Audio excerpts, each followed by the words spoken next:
Kipindi cha kwanza tulifeli uwanjani, tukaweza kufungwa magoli mawili. Kwa hiyo tulivyoingia katika jumba la mabadilisho ya nguo, tukabadilishiwa plani nyingine ya kuweza kuheshimu wapinzani, na kuweza kuziba zile nyufa ambazo kwao zinakuwa ni faida, sisi kuzifanya kuwa hasara kwao. Tunamshukuru Mungu alichotupa mwalimu, tulikifanyia kazi, na kwa uwezo wa Mungu wampata goli moja. Ndio. Wakati mnaingia kwenye mchezo huu tunaona mlikuwa mna pressure sana, mipira mingi sana mlikuwa mnapoteza wachezaji. Kwenye dakika zile 15 za mwanzo ambao mwadhibiti Simba, nini hasa wachezaji mmeongea uwanjani, baadaye mkawa na mchezo bora na tunaona mlikuwa mmetulia kwenye safu? Katika mpira wa miguu wapinzani ni cha kwanza au zile first half na zile dakika 15 za kwanza zile wana press sana. Kwa hiyo sisi kama timu ndogo lazima tuna tension kubwa. Kwa hiyo ile tension ya kipindi cha kwanza dakika 15 za kwanza tukiweza kuimudu kwa sababu tulikuwa na tension. Kwa hiyo ile tension ilifanya tukosee, wenyewe wakapatia pata goli moja la kwanza lile.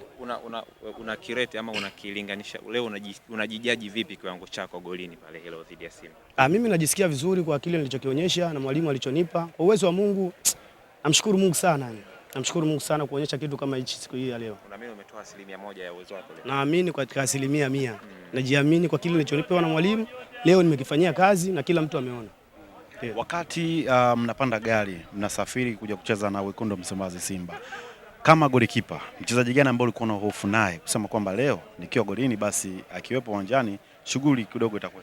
Hapana, mimi sikumuogopa mtu, sema tu nilikuwa naikubali Simba kwa sababu Simba ni timu kubwa.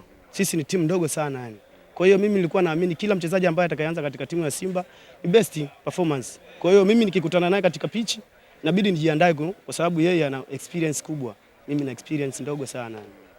Wakati unaingia uwanjani simu ziliita kwamba leo tunakuona bwana unazima na Simba?